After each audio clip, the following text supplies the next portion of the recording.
Well, good evening. This is CTV News for Friday, August 14th. I'm Byron Scott. And I'm Sonia Shrivastava. Well, with the start of a new academic year fast approaching, county education officials are trying to maintain their focus. This despite the controversy surrounding a local school board member. Michelle Metzger is here with the latest. Yes, a lot of chatter about this. Definitely. And at this point in the summer with, school just about 10 days ahead, the last thing that leaders want to be doing right now is focusing on these allegations against one of their colleagues.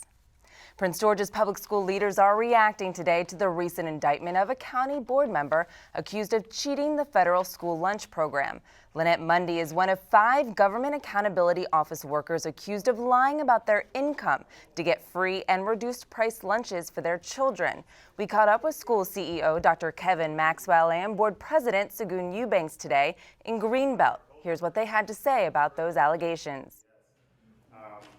I would just say in general I was disappointed.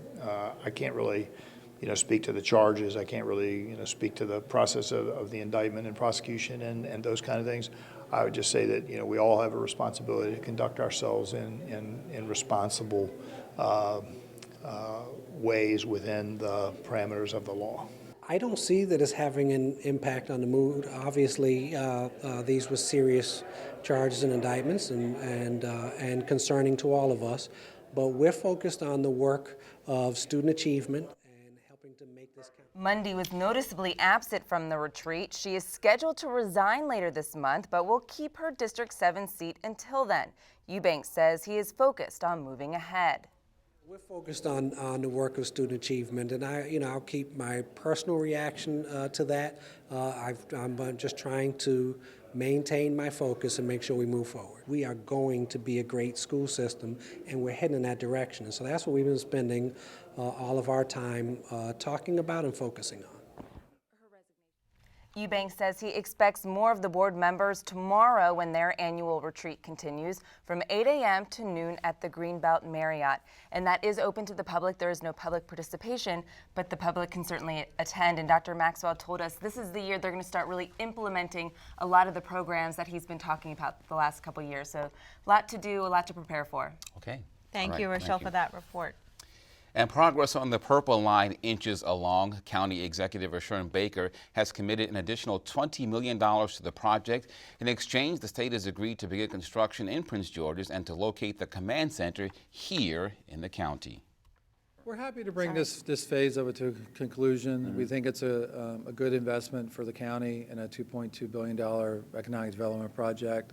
It's going to create 4,000 jobs during construction. It's going to connect several places within the county, especially University of Maryland College Park, several stations there with New Carrollton. So we're excited about closing this chapter and look forward to it opening.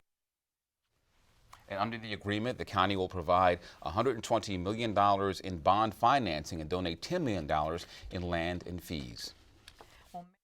Congressman Chris Van Hollen is calling out Metro for what he says was a situation of gross negligence. Now, he's referring to that recent train derailment outside the Smithsonian Station. Metro's interim GM Jack Requa admits that the agency knew about the problem on the tracks back in July, and this whole thing could have been avoided. Van Hollen is now pushing the agency to find a permanent general manager. He also adds that there is a set of federal safety standards for rail cars, but none for signaling, track equipment, and inspection programs.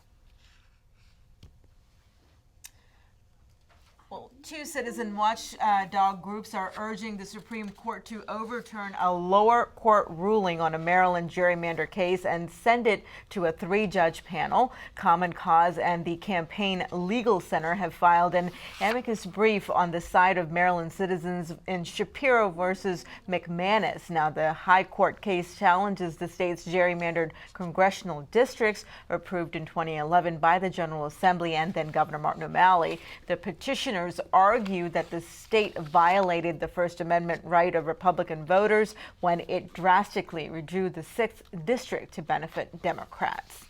Well, meantime, Maryland has seen more boating fatalities so far this year than in all of 2014, and that's why a new initiative aims to increase safety awareness on area waterways. Our Patricia Vallone is standing by in Annapolis with more. So far, 17 people have lost their lives this year due to boating accidents. That's 5 more than in all of 2014.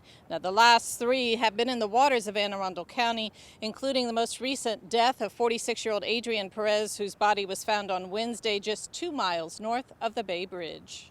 These victims range in age from 7 to 63. They were boaters, crabbers, paddlers, anglers, casual passengers out for a day of fun on the water. The vast majority of them were not wearing life preservers. The technology has changed on personal flotation devices or life preservers. People say they don't wear them because they're bulky and uncomfortable. There are many styles that are more comfortable, cooler, and less cumbersome for doing activities specifically designed for activities like fishing, which is like the one I'm wearing. Now, some of the things that patrols will be looking for are life vests, communication devices, flares, as well as signaling and GPS devices. Officers will be checking for life jackets and other required safety equipment, looking for reckless boaters, and targeting alcohol or drug-impaired operators. Additionally, the operator is responsible to see that that craft is in proper operating condition, whether it be the bilge pump, the lights, or something as simple as replacing a drain plug before you put it in the water. Some of the concerns in an accident is just like you said, if you hit your head and you're rendered unconscious, if you're not wearing a life jacket or you're not wearing a life jacket that's properly sized for you, it's not going to help you out. You could slip out of it, or if you're not wearing one, regardless of the strength of your swimming skills, you're probably going to drown. Now, police say those increased patrols will take place in the Chesapeake Bay, Ocean City, and Deep Creek area until Labor Day. From Annapolis, I'm Patricia Vallone, CTV News. All right, thank you for that. And for more information on water safety, you can log on to dnr2.maryland.gov/boating. Certainly glad that there are going to be more patrols. And you're watching CTV News. I'm Sonia Srivastava. And I'm Byron Scott.